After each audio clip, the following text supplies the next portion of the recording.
the sort of new world order of music marketing, and we all are excited by new tools and new tricks and all of that. But the question really is, does it work? And today we have two examples of artists for whom it is working, and they've been gracious enough to come and share a little of their wisdom and experience with us. So on my left is Imogen Heap, to whom this process began in a natural way in the recording studio without a label, and just wanting to reach out to a larger community through blogging, and found that community and interacted with it, and now has built what by any standards is a successful career, and 1.3 million Twitter followers, I think, if I'm correct. And Damian Kulash of OK Go, early on in their career, decided that videos and the creative process beyond just making music was going to be a part of the way that they would interact with their fan community, and that's now netted many videos that have plays that are measured in the tens of millions. And he's recently made the leap from the arms of the major label, EMI, to doing it on his own, or on their own as a band, and again, with a great degree of success. So, to get going, we've heard the old stories. What I want to hear now, or what I hope you'll share with us now, are some more recent stories or some things that you have planned along these lines in terms of interacting with your fans in interesting ways, and how it's working for you. Imogen, you want to go? Hello, everyone. It's great to be here. Okay, well, I'll start with maybe the most recent one and what I'm about to try and attempt to do with my fan base. So the last thing I did was on November the 5th in London, and I had a show at the Royal Albert Hall, which is my favourite venue on the planet. It's a really beautiful Victorian building. And so I was in there, and I did my show in the evening, which is a 2-hour-long set. But before it, I wanted to make a dream come true, and that was to conduct an orchestra of a piece of music that I've written for an orchestra, because I used to go in there as a child and wish that I could one day do that, be up there with the white gloves and the tailcoat. So I wanted to also write a music for a film, so I got together with my partner, Thomas Ermakora, a website to ask people to send in footage of nature, send in video clips. So we had anything from bees, I'll just move that over there, bees going into flowers to get pollen, to deep sea diving, and a really amazing array, 1,000 clips, 200 contributors within 3 months. And we collated this beautiful 32-minute film, which we projected at the Royal Albert Hall, and then I wrote this piece for the orchestra. So the clips came from your fans? They were crowdsourced? Yeah, the clips came from the fans. And when I was writing the music, what was really amazing was I was seeing these clips come into through Vimeo and YouTube, and it wasn't just about the clips, you know, because they were, some of them, really, really stunning.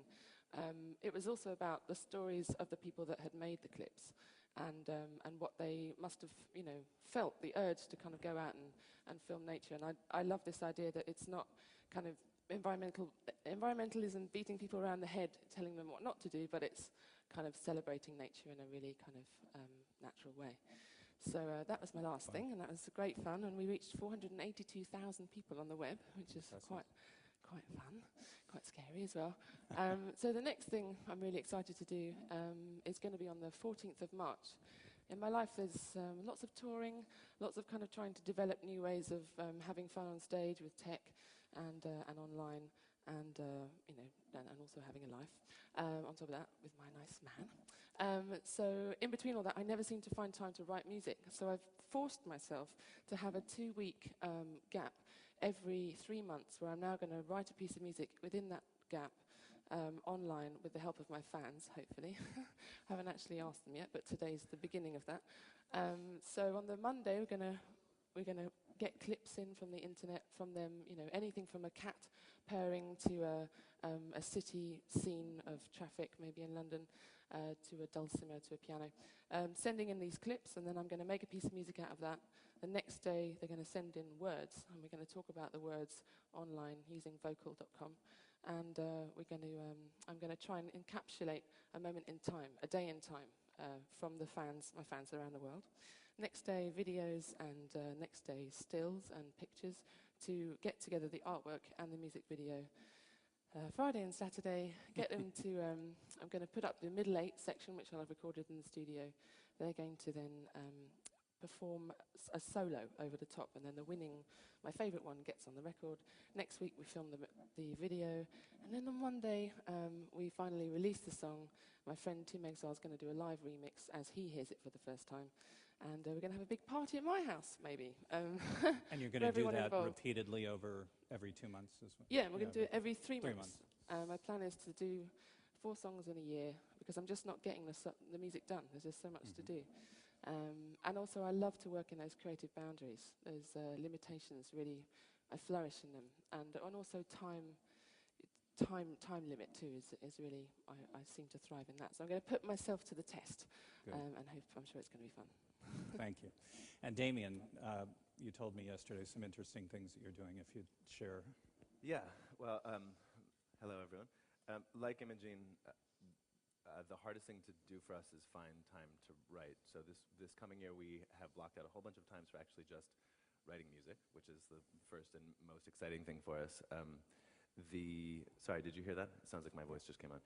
I was saying, like Imogen, the most difficult thing for us to do at this point is find time to just write without any sort of, without rushing through it to get to some goal, and just to actually write with the idea of making something. So this year there's a lot of writing time blocked out, which is nice. There's a few big projects on the horizon. One, there's a film, a Morgan Spurlock film. Morgan Spurlock is the guy who made Super Size Me and a bunch of other wonderfully incendiary documentaries. And today, actually, at Sundance, he is premiering his new film, Palm Wonderful Presents The Greatest Film Ever Sold. It's a film about advertising, marketing, product placement in entertainment, and he funded it by advertising, product placement, and marketing. So it's just the whole film is him taking a camera into pitch meetings and saying, I want to make a film, and then saying, what is this film? And he's saying, it's it right here, this is it right now. And it's a hilarious movie, incredibly revealing, and it basically, it's sort of the expose of how the entertainment industry works right now, which is wonderful. So we wrote the ending anthem for that song. For that film, and the film premieres today. In April, we will release a video for that song, and we're crowdsourcing that to a certain degree. We're going to make the entire thing in HTML5 with developers from Mozilla. So they're kind of putting out the call to the larger community of HTML5 developers. So it's unclear at this point what exactly it'll be, which is exciting for us. It's a new big video project with and we don't know what it will be. Another video project that we don't know what it will be is a dance collaboration with the Palabolas Dance Company in New York. So we will do live performances with them in July, and we have about 4 weeks of playtime with them between now and then to figure out what it is we're doing. Presumably a video component will be part of that, and of course the live performances. And we have other video projects on the horizon for summer and next fall if we can get around to them. The good thing about where we are right now is that we don't. Rather than having these sort of chunks of things we have to fill in, you have to get an album ready by such and such a date, or your publisher wants this, or your label wants that. We have a sort of running list of 50 or 100 ideas that would be awesome if we could get the time, or the finances, or the resources, the talents to do it. And so as those things come around, we chase them. So it sounds like for both of you, you've not just made the shift in the way you're marketing, we'll just call it that, and your interaction with fans is to the new reality, if you will, but also the way in which you create music or are motivated to create music, and the timetable in which you create music has been shaped by that as well. And can you expound on that? Am I just making this up, or is that's well, an interesting that I mean, the most interesting thing it's right in that first part of your question is well, let's just call it marketing. It's the whole idea that digital spaces and online spaces and the sort of new annexed reality that we have due to our digital lives is some other space, and that we have to figure out some way to discuss the artwork we make there separately from artwork we would make elsewhere. I mean, that's the sort of interesting part to me, that that it's all a whole. yeah, I mean, obviously most people in this room presumably are here because they work in the marketing of music, but we're here because we work making stuff. So it doesn't feel like marketing from my shoes. I mean, I suppose that the Medicis probably thought that the Sistine Chapel was great marketing, but that's certainly not what he thought when he was painting the ceiling. Right. And for us, or I mean, I can't speak for Imogen, but it doesn't feel like digital spaces or social networks or the kind of new parameters of the music world are spaces that must be explored for the sake of commerce. It's spaces we get to explore for the sake of art. And in fact, they break down all of the categories and rules that existed 5 or 10 years ago in a way that's wonderfully freeing, at least for me, because I don't have to worry about making things that fit a certain mold, right, or answer to a certain sales metric. Somebody else's timetable, if you will. Right. Yeah. Is that true for you as well? Yeah, it's almost like, I mean, people have said, wow, it's amazing what you're doing with marketing your songs and your records, and look at the way your career's gone. But to me, it just feels like a very long, steady build ever since I started when I was 17, signed my first record deal. And over the years, just kind of the more blockades of kind of people between me and the fans that I managed to kind of bang down, the closer I got, the more creative I got, the more fun I had. And there's definitely a period of time when I signed to Island Records with a band called Frou Frou, where I felt very insular, and I started to not have fun.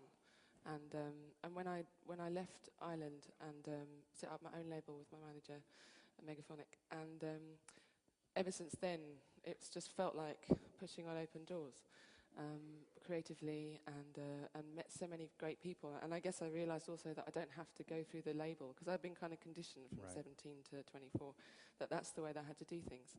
And when I realized that, I can just directly speak to somebody, I can directly, now go through blogs or Twitter, and the word gets around, and that person hears about it, and I end up, making some stuff with somebody I've always wanted to make stuff with. So one of the things we talk about a lot is, recently, is the building of a team to help you do this, et cetera. But it sounds to me as if you guys are intimately involved in not just the imagination of these ideas, but the actual doing of them. Sure, yeah. definitely, but you also need a very good team. Right. Several members of my team are here right now.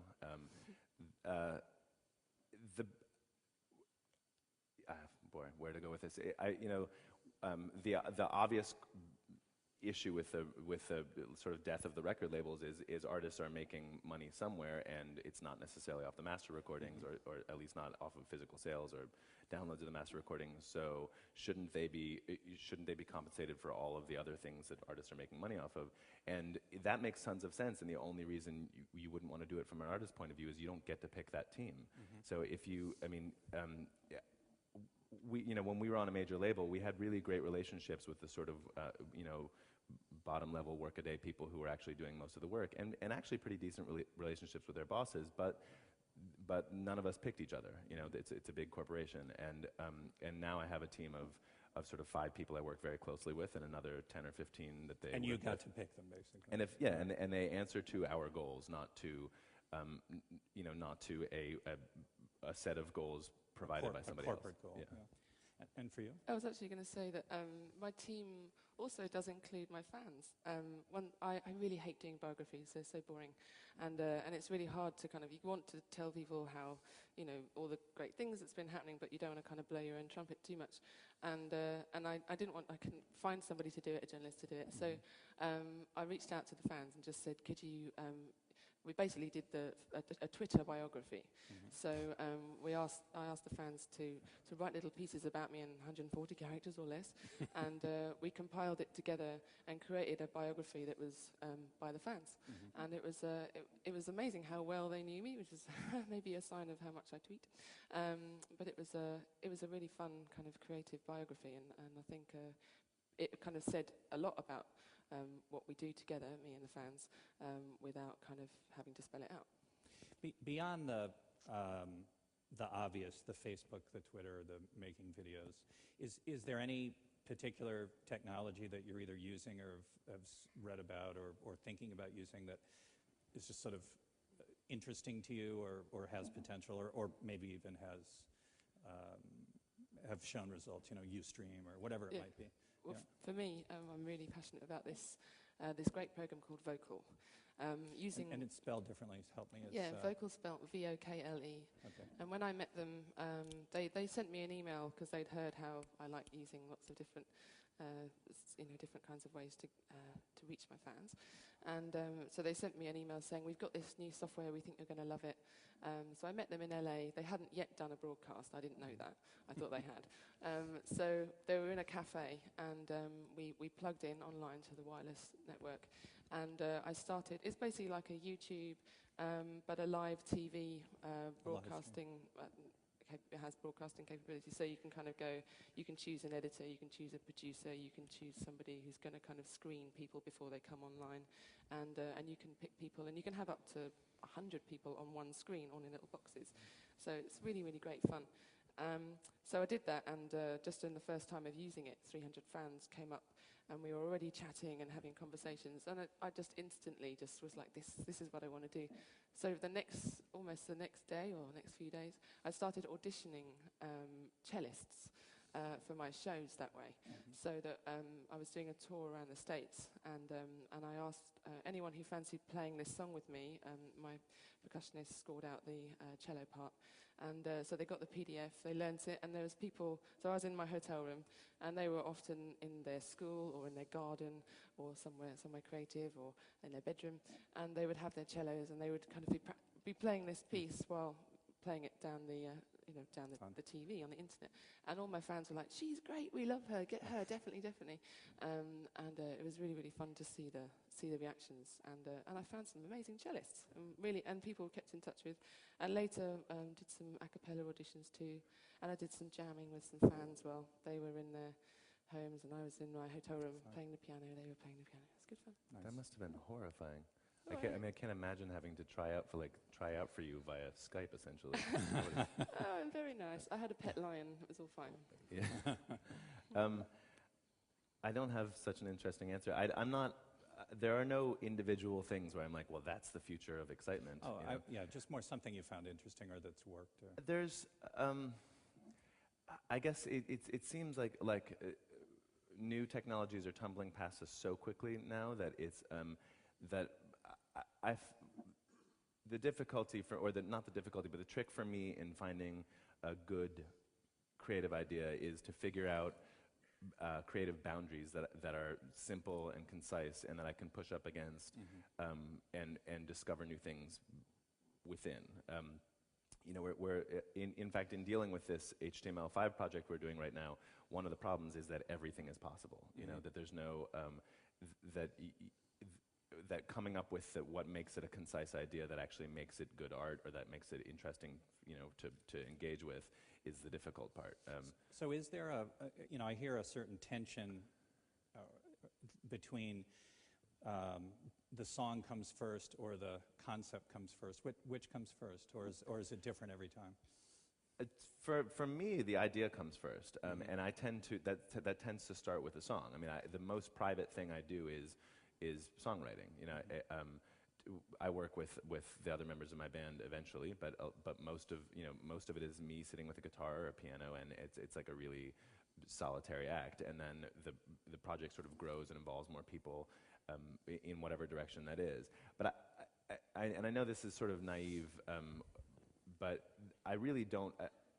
I like not seeing a distinction between music, as in beats and chords and lyrics, and music as in all these things that we get to do as people who live in the 21st century. I don't think that music has that pop music has really ever been non-visual. I mean, there's no Elvis without his hips, and there's no Jimi Hendrix without his lighter fluid, and I don't. I don't like, you know, while that doesn't mean their music wasn't the most amazing thing about them, or their sort of recordings weren't the most amazing thing about them, the recording industry itself is only 100 years old, and I feel like I grew up listening to the radio and listening to pop songs on, you know, 7-inch records, and so that's what I wanted to do. I wanted to make recordings like that, but that's not. It was because what's exciting is making stuff, and so given that we live in an era with totally different cultural parameters, making stuff doesn't necessarily need to have anything to do with 3.5-minute audio recording. It's just that's where I start because that's sort of my traditional base. So the video projects for us always come after the songwriting projects, but they're all kind of interwoven. And right now we're trying to figure out whether or not we even want to work in album cycles anymore. It doesn't make sense with the sort of commercial world any longer, but I also don't like having to think of every song as being like, okay, and now here's another project, and now here's another project. I mean, I like writing 100 songs so that 20 of them can be good enough to start in the studio, so that 12 of them can come out well, you know? So we're going to open this up to questions in just a minute, but before we do, is there any, from each of you, is there any thing that you think we've missed or piece of advice that you might share with somebody, an artist or a team a little earlier in the cycle than you guys are, a place to start? No, I haven't really formulated my answer. I mean, I think there's the really simple way to say it is just make good shit, you know, which is obvious, but where it's not so obvious is that that the metrics other people have for success are probably less intelligent than your own. You know, that making you know, we're all making subjective artwork, and so you know, judging what success is already sort of a losing battle. But the music industry has been so firm and so stable for so long that people, you know, the Billboard charts are a great place to like, that's what success is selling lots of records. But now that that's totally imploded, you actually get to have this freedom of being, you know, so don't you know, be on the big champagne charts, or be on the Billboard charts, or be on the YouTube charts, or don't be on any charts, just make something awesome. And in fact, I think especially young artists probably know a lot more about the culture they live in and what is meaningful impact on that culture than marketers do, or certainly than record labels do. Sure. I would go back to what I said before, is that in the beginning it starts as a hobby, and try your best to make it still feel like a hobby. Have fun with it, and go where your kind of creative energies want to go. Try not to second guess everything too much, and don't try to overthink things, because often your intuition is right, and if you live it and breathe it, and like all of us, we live in this world right now, and if you're online already and you're a fan of music, and then you're kind of bound to intuitively know where to go. So just go where your heart tells you. That's Well, my advice. Thank you. So do we have any questions? We've got just a few minutes. There are people, I believe, with microphones in the audience. And there's a gentleman. Sorry, thank you. Somebody right here. Hi, thank you. Is it on? Yes. I was going to ask about negativity and some of the artists you've seen on Twitter who've kind of retreated because they encountered haters on there. How have you found that in terms of being close to people who don't like you so much or are trolling? I've never had any issues with it, actually. I've got a lovely fan base, and I don't seem to want to annoy people enough to want to bother about writing something nasty to me. So I've been very lucky, touch wood, and I don't want to encourage it. So let's not talk about it anymore. I think, you know, all of these things are sort of a one-to-many communication, no matter what. So it's no different than, you know, reading a review of somebody who doesn't like your record. You know, it's kind of like, you can choose to focus on the things people don't like or on the things that people do like. And in general, while it's easy to find, you know, I'm very self-critical, and it's easy to be like, wow, they're right, that was shitty. It's easier to be really touched when someone says that yours is the song that got them through their father's death. But having said that, it does always seem to be, there could be 100 amazing comments and there's one bad one, and it really sticks with you. That's the only one you seem to remember. So it's quite unfortunate the way the mind works. But you push onward. Yeah. Any other questions? Hi, yeah, I was interested in the point you were making about crowdsourcing and getting your fans involved with things. But I'd read an interview with Neil Tennant from the Pet Shop Boys in the last couple of weeks, and he basically proposed the argument that fans shouldn't actually get involved with kind of artists' creative side of things. I was just wondering what your take on that is. Is it a kind of generational shift where new artists realise what fans can do, and somebody like Neil Tennant's working in an old model? Completely. I'm sorry, I didn't understand that entirely. Did you? Oh, he was saying that the Pet Shop Boys, Neil Tennant said that it wasn't, he didn't think that fans should get involved in the creative process. Well, I violently disagree. No, I think, well, for me anyway, it just, it brings me to life. I feel connected, and I feel inspired by the kind of randomness of it all. It's just me in my studio. There's no producer, engineer, mixer. It's just me. So I really kind of dine on that, having that interaction, and it often spins me in directions where I wouldn't normally go. And I do a lot of projects that are totally the other direction from where I would have gone, purely because of where the fans take me often. So. I think it's totally. It depends on what you're making, and whether what you're making is any good, and if you can manage to generate some. I mean, the difficult thing about crowdsourced projects of any kind is that you are no longer. You can't necessarily set the bar for quality. I mean, unless you figure out a way to do so. But it feels to me like saying you shouldn't use red in a painting. That's true if you're Picasso during the blue period, but not other times. It's like it's one way to make things, and if you make great stuff. So in other words, there's no one way, is the. Yeah, I mean, I think that the one real danger I see in crowdsourced stuff is that it's so novel right now, and that the idea itself, it's like, well, this is a great idea, so therefore it's a great project. The fact that it's a great idea doesn't mean it generated a great song. On the other hand, having total sort of tyrannical control over what you make doesn't necessarily make it any better either. For us, there's a balance between being inspired by our fans, being very, hyper connected to our fans, but also maintaining enough control over what we do that it still feels representative of us, and that we can make things we think are better than what else is floating out across the internet. It's also for me, just one more thing, is that I think. There's many professionals in the world who are doing amazing things, and you can go to them to do your artwork or go to them to get your video done, unless you're Damien, you do it yourself. There's so many people out there who are also trying to get up on the ladder and trying to have something to put in their CV. And it could be, they just, I did for my album artwork, I again had the fun of kind of bringing the fans physically onto the album by them taking photographs of what the lyrics inspired them to feel. So they took these photographs. We've got about, I don't know, a few thousand, 2,000, I can't remember, photographs. And we went through them and we found our favourite ones and we projected them onto me in my house. And they got their name in the CD. I got a great kind of feeling of togetherness, because they'd been with me throughout the making of the record. I blogged it nearly every day, and about the recording process, because I also wanted my family and friends to understand what it is I do all day. So I really love that a few people have met me after gigs and said, "Oh, thank you so much. This got me this, or I managed to show this to this person I wanted to work for, and I got this." And that's what it's all about. Spread the love. Well, we've run out of time, but thank you both very much for sharing with us today. Thank you. Thank you. Pleasure. Thanks, everyone. Thank you.